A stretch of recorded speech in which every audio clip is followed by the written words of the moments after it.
Hi, good afternoon. Thank you for being early. Thank you for taking time off your precious Friday afternoon to join us for this 5-part series webinar. And I'm Bethia. I'm a consultant and lecturer with NUS-ISS. This talk is actually brought to you by NVPC and NUS-ISS. Now, if you have attended the other two earlier talks by Dr. Adam Chi on the data, digital transformation, and by Brian, the power of data, you will understand that this is actually a journey to help your company to upskill yourself and to gain insightful knowledge to transform. So now, before we begin with today's talk on process innovation, let me introduce myself again. I'm Bethia, and my background is in the healthcare industry, where I dabble with operations, hospital management, strategic planning, corporate communications, and corporate development. Now, I hope that all these collective experiences will help to gain some insights and to share more about process innovation. So before I go on to talk about some of the myths, let me personally debunk a personal myth that I have, is that contrary to popular belief, women contrary to popular belief that women are good multitasker, I for one must admit that I'm not an excellent multitasker. So while you can actually type in your questions and comments in the chat, I may not necessarily promise you that I'm able to do two things at one go, to check on the questions in the chat and to talk at the same time. But rest assured that towards the end of the session, I will attempt to all those questions and to answer them. Should we not be able to, should time not allow us to answer all your questions, we'll get back to you personally. All right. So yes, as our guests are streaming in right now, let's dive straight to some of the myths. Sorry, first of all, before I even go into the myth, let's ask our audience a question. So what is your understanding of process innovation? Yeah, feel free to type in the chat. I can multitask at this moment still to find out what you think process innovation is. Don't be shy. Take it easy. It's a Friday afternoon. I won't single you out if you type in the chat. Any takers? No takers, don't worry. So now let me go through some of this myth and we'll hear what some of the people that I've interviewed said about process innovation. So now let's dive straight into the myths about process innovation. So the myth number one, people say that it is a new and clever way of doing things, and there is a quality improvement department in your organization to take care of that. You need to be creative to be able to do process improvement or process innovation. And may I say that while some quality improvement department in the organization helps to facilitate the conversation about process innovation, they are not really truly the one who is involved in the process, and they may not have all the know-how. So they therefore are not the best person to do process innovation.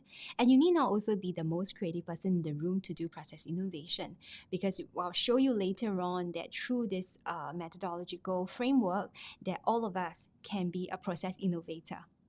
So the next myth is that we hear very frequently is that we have to adopt all the frontiers technologies in order to do that. Give us the latest technology, what have you. And we have AI, IoT, augmented virtual reality, and so on. But that's not quite true as well. While IT can be a great enabler in process innovation, it is not necessarily the be-all and end-all. And also still on the note of technology, we hear a lot of people say, I don't have the budget to adopt this technology implementation or to adopt the necessary technology implementation. Again, this is a good thing to have, but it's not a must to have. So we will show you later in our process innovation framework that not all great solutions require technology. Last but not least, there's some people who say that process innovation is just another form of lean management and the aim is to make processes more efficient. Well, there's some truth to that. Well, process innovation does involve some kind of lean management, but it's not entirely about it, because after all, we are gunning for dramatic improvement, and this is something that lean management will not be able to help us to achieve. So we will look at that in greater details in our upcoming slides. Now you may ask this question, why do we care to innovate? And then I'll bring you this first.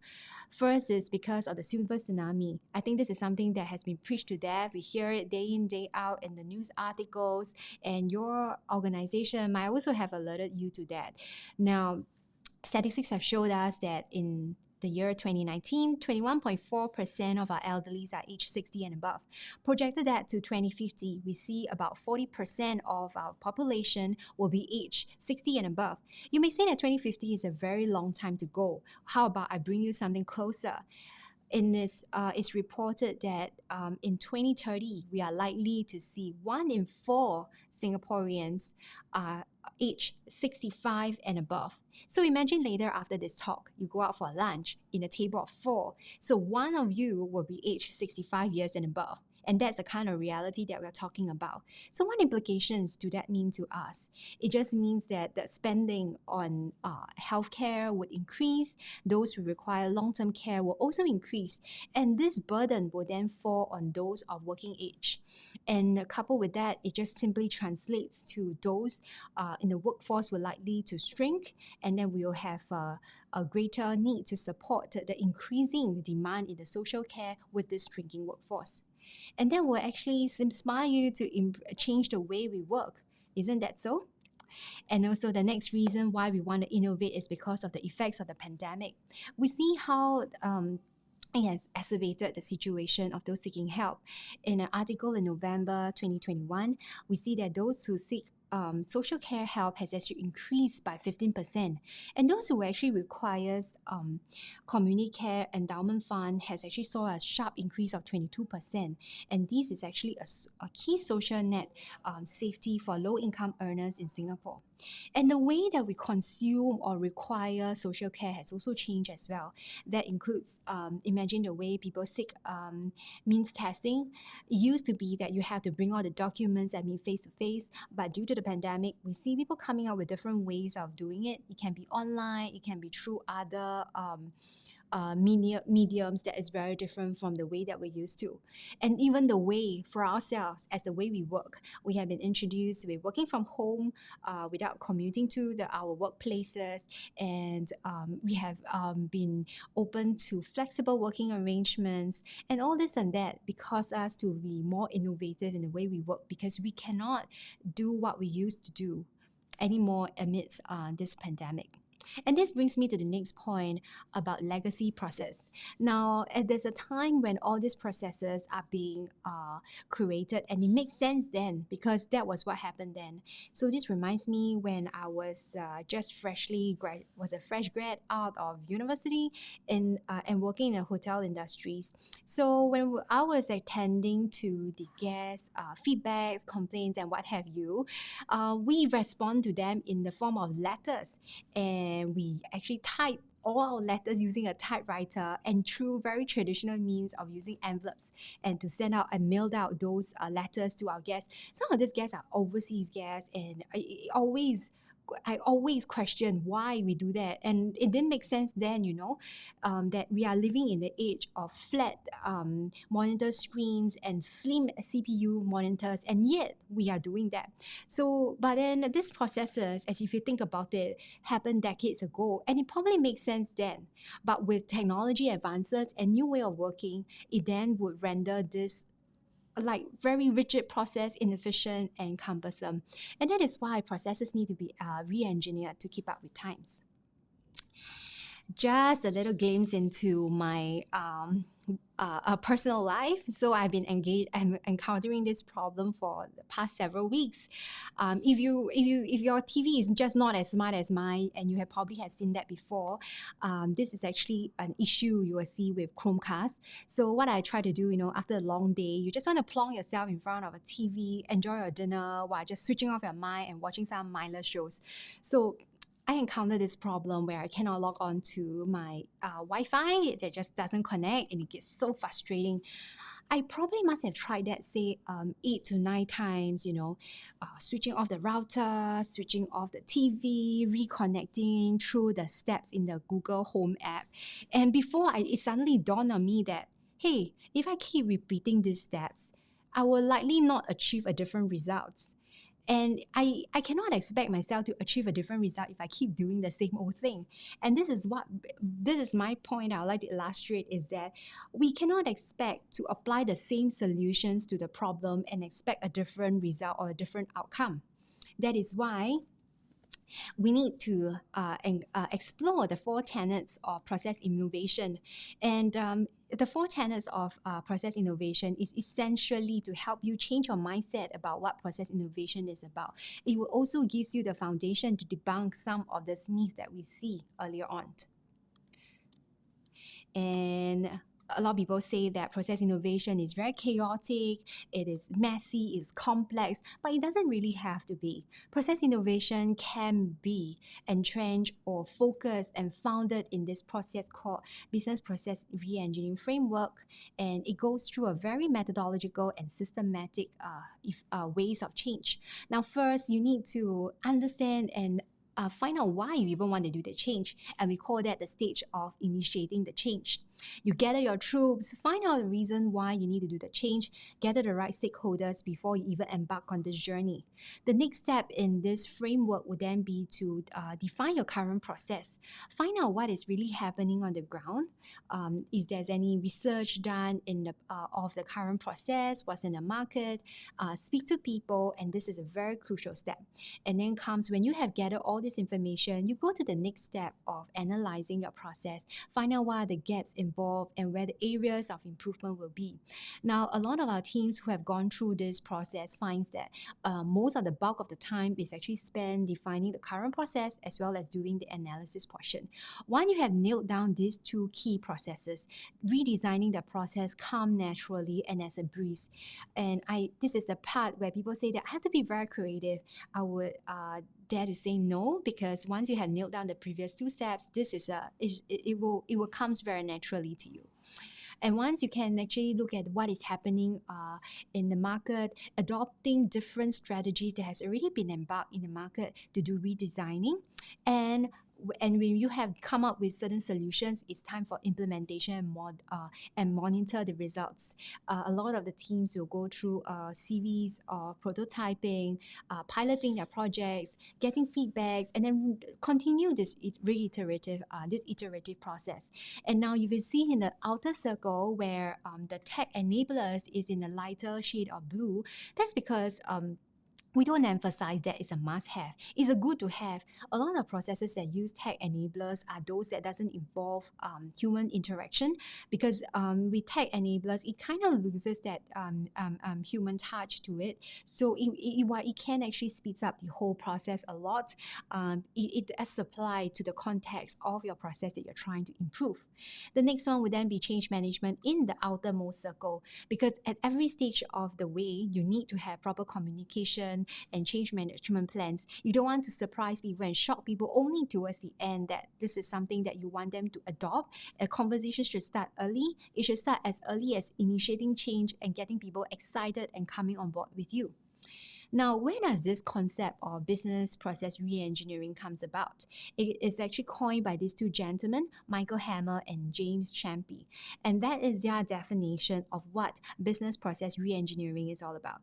It is essentially the fundamental rethinking and radical redesign of business processes to bring about dramatic improvements in critical contemporary measures of performance, such as cost, quality, service, and speed.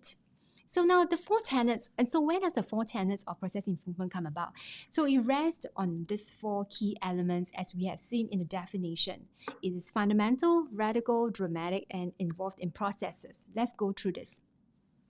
Now, in the area of fundamental, I love it when it's a face-to-face class or a talk where I can see reactions. You know, whenever I flash this, I love to see people's reaction and giving me those sheepish smiles. And if you know what this is, have you seen this library card before? You have seen this slip of boring books before? Yes, I know which era you're from. And it will be to my greater delight that if I see certain smiles on your face that you know what this card looks like, then you are of another era, okay? So that is what we want to talk about, okay, this example that I want to bring in is because we want to talk about fundamental rethinking. Fundamental rethinking in the areas of why do we do it this way, why must it done this way. Now, why do I bring up library card? Because I think of the younger generation, it probably has not seen this library card before. So back then, when we want to borrow library books, we had to use these library cards.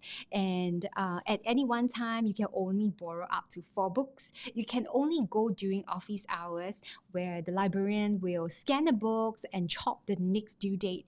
For those books that's very popular, you tend to see that there's a very thick stack of borrowing slips right at the end, right at the side of the screen. Yep. And whenever you want to remove those slips, it might cause some damages to the slip. Now, fundamental rethinking, we want to rethink the process again. Why do you want to do it this way? Okay, when applied, it can be something like this. For our borrowing book process, must the book really be the borrowing and the returning of books be done by a librarian? Must the book really be returned to the library where you borrowed them? Can it not be the one that's closer home? Must the book really be returned during office hours? What if I only can go to the library after work and then the library is closed? Does that mean that you will be overdue most of the time? Does that mean that I can only borrow 4 books? What's stopping me from borrowing more? And do I truly need a library card to borrow books? Now, this process has since been changed, and we all know that the process changed to allow more flexibility and cutting down of the manpower cost as well. Now, we have since done away with librarian. We can now use a card that we bring along with us all the time. That is a bus pass, a student card, or even our NRIC to borrow books. And at any one time, if you want to return your book, you need not necessarily go to the one that is where you borrowed from. You can actually return it at the closest one nearest to you. And also this borrowing of books no longer strictly follow the office hours, is now extended to pretty late. I believe it's 9 p.m. or so. Yes, and that involves some kind of rethinking our process where we say that must things always be done in that way. So now how is this then applied to, say, healthcare sector? Let me show you the next video. This what you will be seeing is actually a video of an automated guided vehicle where this machine actually delivers food from the kitchen to the ward. Let's take a look.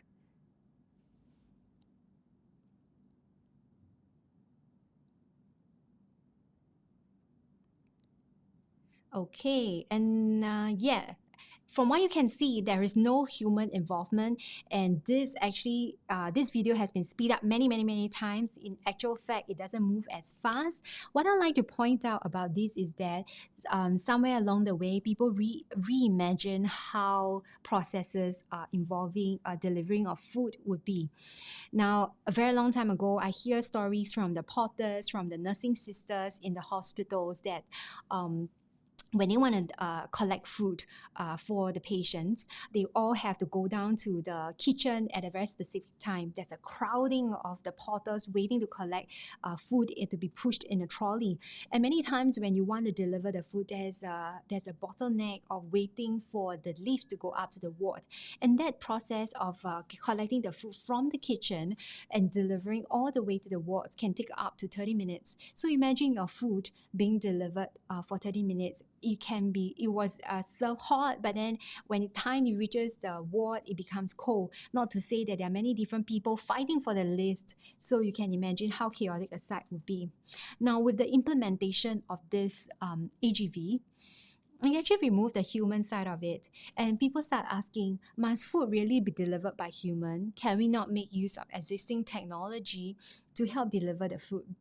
And we are glad that since then, this AGV machine has actually helped to deliver meals, not just meals.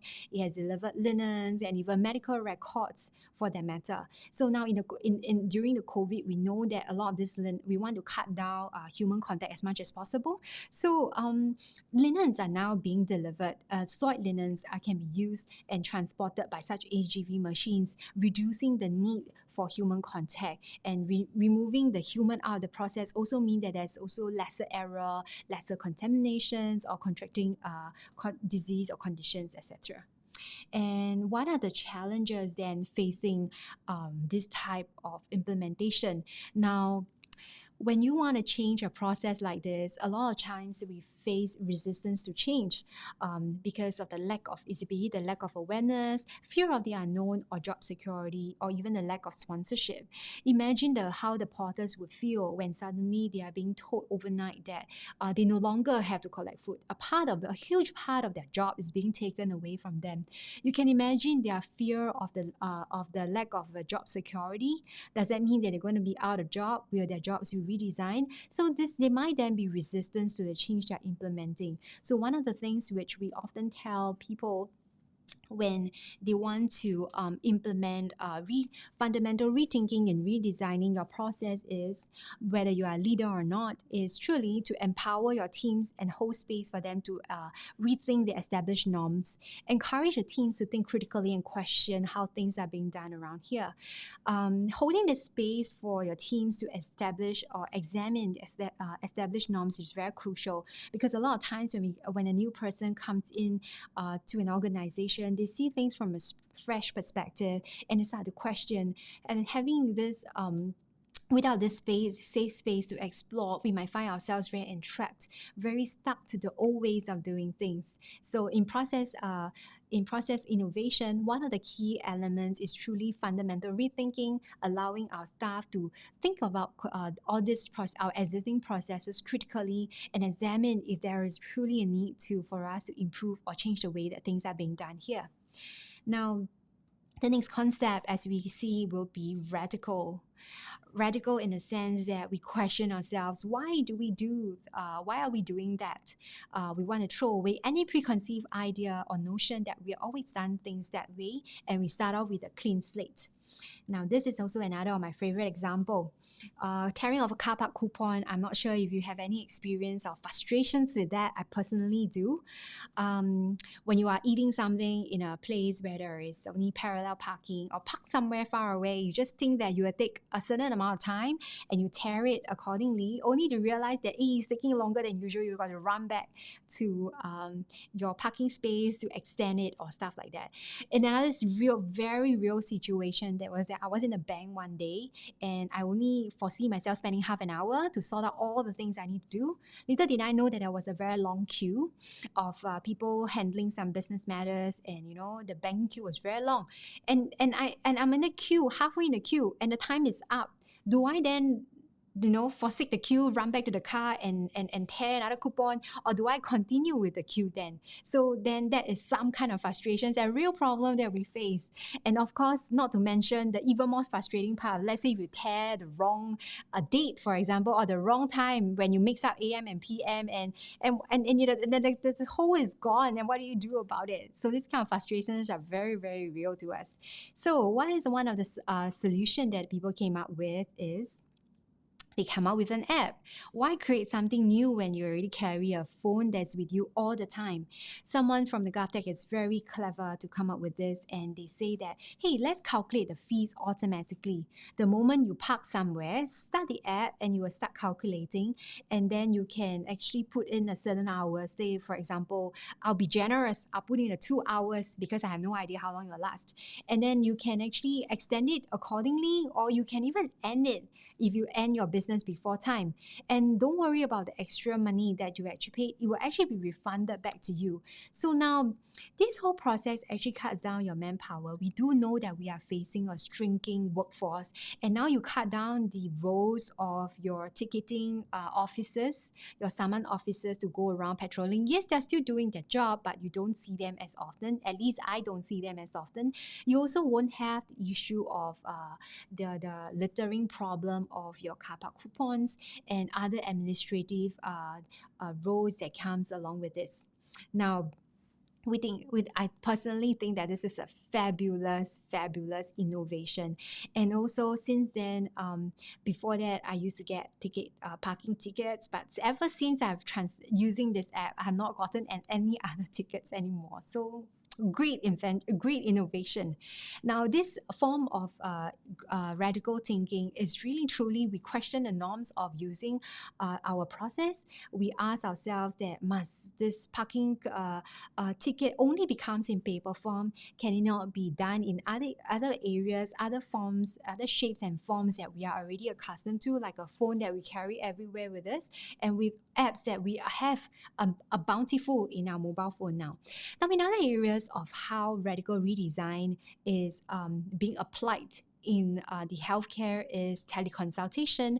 Before the COVID came onto our shore, we do see that in National Skin Center where they actually examine the skin through teleconsultation. Now, if you have friends or family members who unfortunately has eczema or psoriasis, you would know that they require very frequent consultation and sometimes and treatments, and sometimes can be as many times as 3 times a week.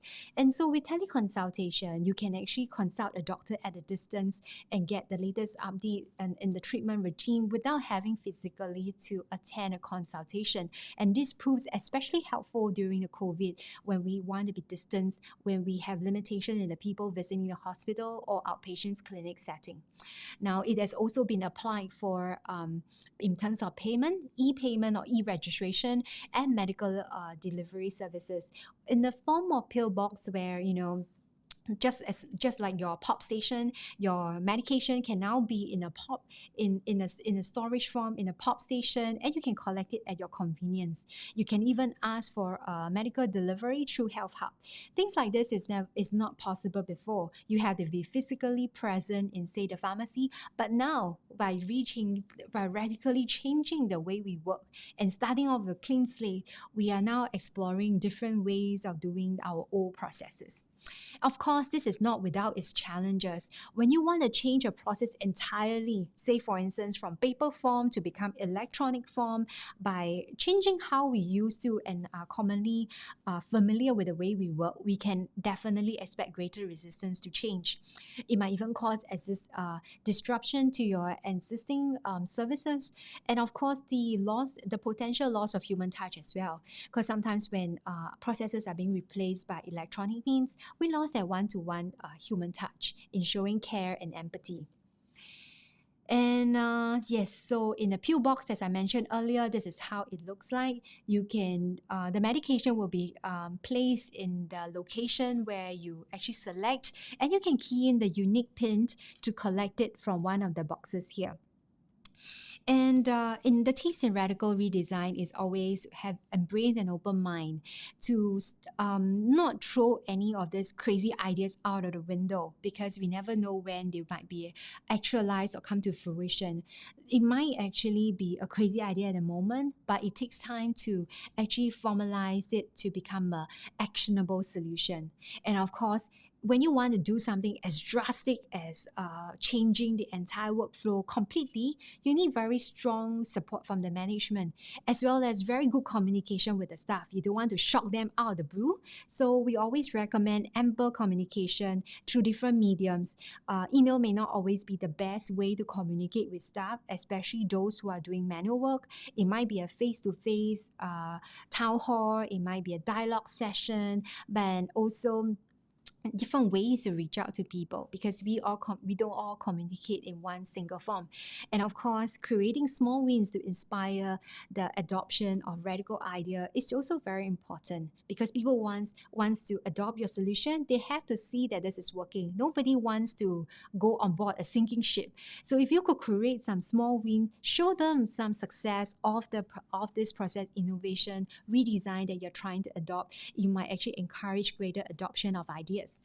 And now, the next tenet of process improvement that we want to talk about is dramatic improvements.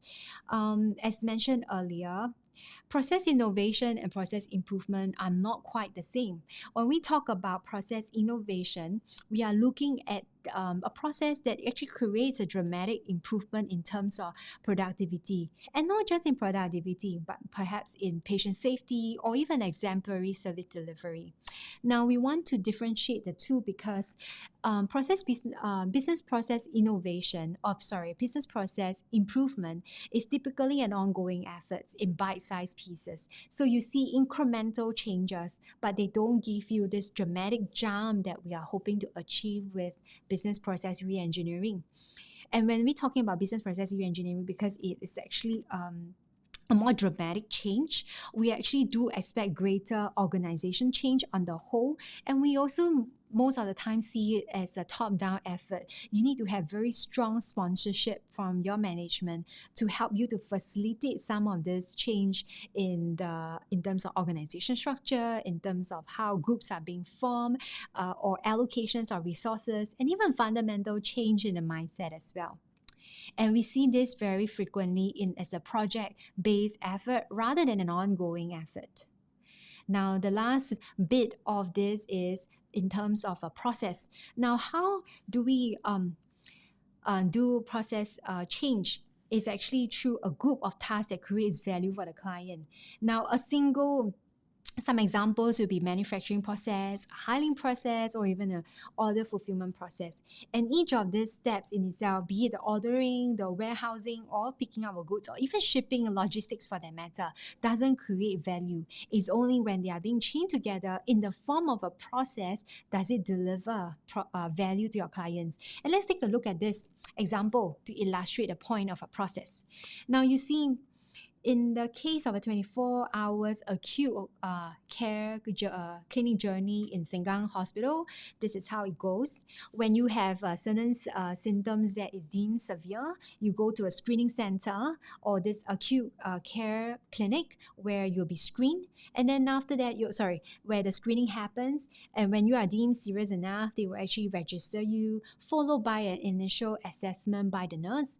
And then if it is not serious to warrant a ward, then you will be given a consultation by the doctor present, collect your medication before you go home. Now, if we don't look at it from a process perspective, if we look at it from an individual perspective, you will be like, at the point of registration, my role then as a patient service associate would be to clear the queue as fast as possible, to clear as many patients as fast as possible. And in the area of nurses, let's say if I were to say take blood and do some assessment, then I wouldn't pass on the essential information to the next stop, which is a consultation by the doctors. So everybody is doing things in silo. If we are not looking at things from a process perspective, and that you can imagine can cause a lot of problem along the way.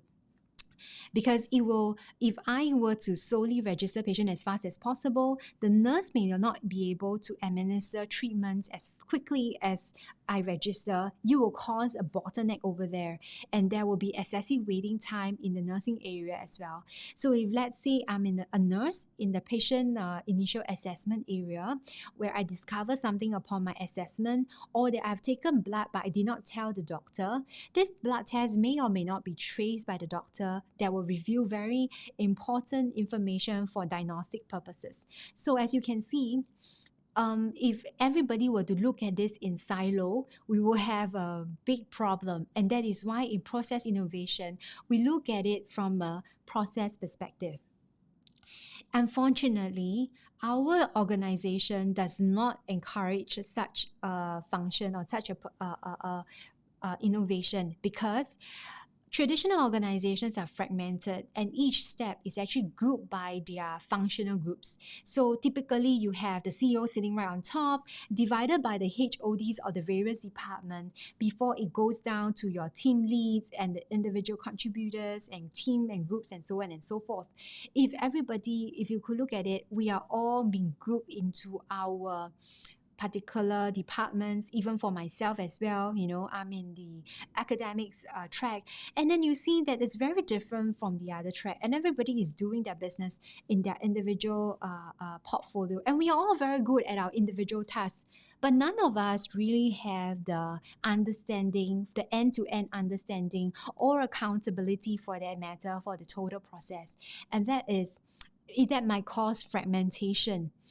Okay, so what do we then encourage us to go around this is to overcome fragmentation. We embrace systems thinking. Think about it on a bigger picture. Think about it on the whole. If let's say you are a you are a nurse who's administering treatment. You want to look at it from totality, from the start to the end. How is my contribution as a nurse help to improve the entire journey to help patient to recover better and faster? All right. And then also another way that we could help to overcome fragmentation is to have multiple disciplinary groups where different individuals from different functional groups comes together to look at a certain set of problems and then to tackle it from different angles in a certain way that we are actually trying to make the hierarchy flatter and then to solve the problem easier. And this can actually help to speed up decision making, and which also brings to the next point that we should empower our process manager. That means empower different ones in this teamlets to make decision at a faster and state in their own small multidisciplinary teams. From there, we get a full perspective from the start to the end of the process instead of tackling things from an isolated functional group perspective. Now that I've said so much, let me show you a real case scenario of a case study of what this particular social enterprise in Singapore did. So as mentioned, with the funding from SSG and in partnership with Kwong Wai Shu Hospital, we actually do have run this process innovation where the participants actually go through these 5 steps to redesign their process. So the case that we're taking here would be one from a nursing home. So let's take a look at that. So this particular nursing home wants to change from uniform to home clothing to complement the home living experience. Now, if you have any know of anybody who goes into a nursing home, you understand that from the moment that they enter the nursing home, they are stripped of their identity in the sense that they are given all their belongings are kept to that one cabinet. You only have one cabinet space to put all your belongings, and immediately you are changed from your home clothes to a nursing home uniform. And so the nursing home that we work with finds that this is a problem worth solving. They want to promote more autonomy and choice for their seniors, and they want to preserve their sense of identity and their sense of their dignity. And this is how they are going to do about it, which is to change from uniform to home clothes. And of course, there's many challenges along the way. They identify that there's accuracy in tagging and returning of the residents' clothing, the time to sort out the residents' clothing because now your clothes are not sorted out according to SML, but in different shape and sizes. And also because when you change a sudden process like this, which becomes so much more complicated, it affects the staff morale as well. And of course, the aim for this nursing home is that they hope to actually scale up this reprocess design to 6 more nursing homes in Singapore. So let's see. The first step, as we mentioned, is really to define the current process. So they define the scope as during pre-admission of the residents to the nursing home, and where the process ends is where the residents' home clothing is being washed and returned to them. Now, why is it then important to list down our scope? Is because we don't want it to go off tangent. We don't want to look at things that is not involving the process and are having too many problems to tackle. It's therefore important to actually list down or to identify where your scope starts and ends. The next step would then be for data collection. Time is taken then for tagging of clothes, linen sorting, and so on. And this is important because we want to know what's the baseline, okay? And of course, the accuracy of the linen return. Many of these elderlies bring their most favorite piece of clothing. We want to also ensure that these clothings are not misplaced. They are not tagged wrongly returned to another resident. And we want to make sure that the tagging does not cause damage to their favorite piece of clothing. And of course, we want to ensure at the end of the day that both residents and staff are very satisfied with this reprocess design. And also, to understand this process better, the team has been sent out to do field research So field research meaning through interviews, through observation, through focus group discussion, where they understand in depth of the problem. So some of the problem that they identify is that there's a storage space issue. So previously when they are wearing a uniform, all these clothing are not stored in their cabinet, but now that they have their own clothing, the clothes that they are home clothing are actually stored in the cabinet. So they actually do face a storage issue. And the next thing is that they also take a look at the desk research where they find out what's an existing solution out there in the market. Okay, and then go one step further to see what is the international trends now. And so this is one of the example that they have actually looked into. They look into an electronic means of tagging the clothes. The next step would then be to do an analysis of the process. When they actually look at the current process, they map out from end to end using a swim lane map to see who are the people involved, what are the steps and phases involved, and through that, they discover several gaps in between. Now, there are some non-value added activities and bottlenecks, and these are part of the activities or rather activities analysis. Other forms of analysis include the people, whether they are the right people to do the job or whether there are too many handoffs between individuals or members of the department. So in this particular case, the non-value added activities that they actually discovered is that there's a lot of unnecessary handoffs between the members of different departments. Say for instance, at the point of drop-off of the clothes, the receptionist would then hand off to the ops staff, and there were multiple times that they need to log in or do data entry. Upon receiving the clothing from the next of kin, they will have to do data entry, log in the number of pieces of clothes, etc. And this information was then passed on to the ops staff who do another round of data entry. And in between, these two handing off of information and clothes is prone to errors, is prone to materials, all the clothing being lost. And of course, another problem that was being introduced is the bottlenecks. Sewing on of tags is not as fast as the number of clothing being deposited with the ops team. So there's also a bottleneck situation of sewing and sorting based on the individual bits. Now, so how do they then go about redesigning the process?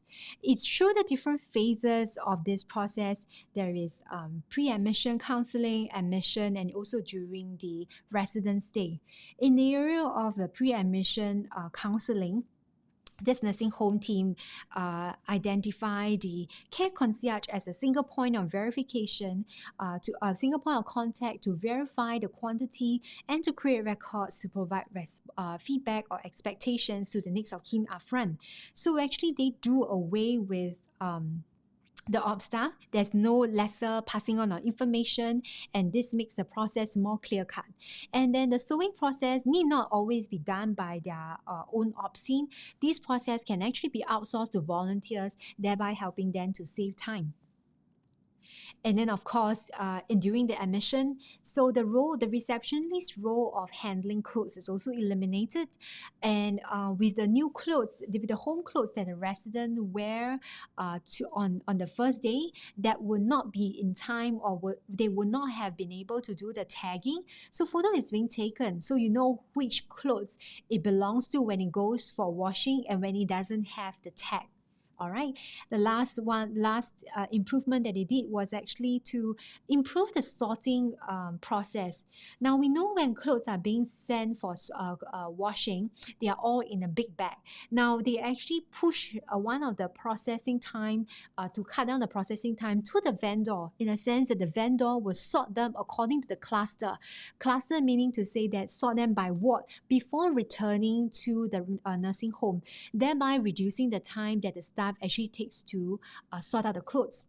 And the nursing home themselves have actually preset pigeonholes for quicker return, meaning to say that the different wards are given are now having a particular pigeonhole, so that the vendor can just return to the particular pigeonhole, thereby saving them time to sort out the clothes further.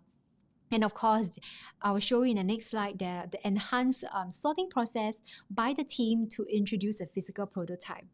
Now, currently, this is what they do when the clothes is being returned after wash. They will sort it out in a trolley, a 3-tier trolley. As you can see, there's not that much space allowing them to sort out the clothes. Now, in the new prototype, it's actually a very low-fi prototype where they actually come up with custom mix divider that's placed on a larger table with 16 compartments. 16 compartments because 16 beds in one cluster. So then they can easily be placed in one of these compartments to signify that the clothes for one particular resident, and thereby eliminating errors of mixing, and also it saves time. And this particular prototype can then be folded and kept aside when not in use, which also saves a lot of space for them as well. Now, when they are done with this prototyping of this process redesign, what they then need to do is to implement and monitor the changes. What they went out to do before they went out to do this prototyping, before they went out to do this piloting, they have been noted to actually take down the matrix to calculate or to measure the matrix to see if there's any significant improvement. So they actually take down the time saved for this project, the cost savings, how satisfied their residents are, and also the staff morale in this change process. And of course, this process of prototyping and piloting is an iterative process, and it allows the members who is involved in the process to give them feedback and to make improvement to the changes along the way. And with every new staff, things are likely to change. And in order for this process to be cast in stone, there needs to be certain changes in their workflow and policies as well. And they have since updated their SOPs to ensure that the next person who follows along is able to catch on to this process as well. So that's a very wonderful example given by our team from a particular nursing home. And this process is, they have actually made use of the BPR, Business Process Reengineering Framework, to do the process innovation. So it doesn't necessarily have to be rocket science or out of the world, or complex, or even chaotic, as what many people has assumed process innovation to be. So as mentioned in my earlier slides, that this is actually through process innovation in partnership with Kwang Wai Shu Queen Bee program. And this program is actually funded by SSG, and some organizations can actually get up to 90% funding as well. So if you are interested in this program, do drop us a note, do write to us. We would love to actually hear from you and to embark in your process innovation journey as well. Yep, thank you very much. That has been very, what a mouthful it has been. So now let me catch a breather. For now, you might want to scan the QR code to participate in this feedback survey. This will help us to improve in our future events. All right, so I see that you guys have no questions. So should you wish to ask any question, please feel free to type in the chat. Okay, just a few more seconds for you to whip out your phone and to scan the QR code. Yes, and if your organization is thinking of embarking on any of these process innovation projects, we would like to journey alongside with you. Drop us a note for us to connect with you. We will walk you through the process of how to do it, explore with you through consultative sessions to run you through on your process. So do connect with us. All right, for now, and let's see. Sorry, just give me a second.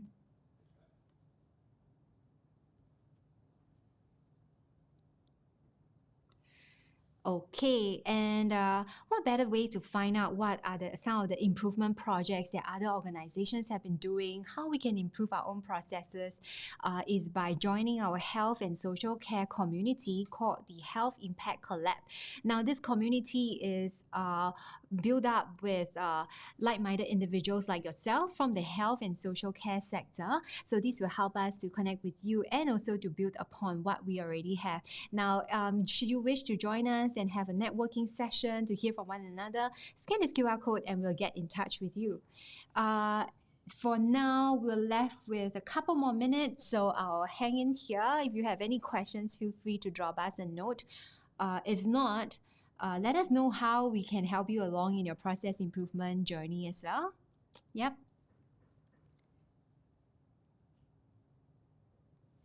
Okay, if there are no questions, we thank you very much for joining us on this Friday afternoon.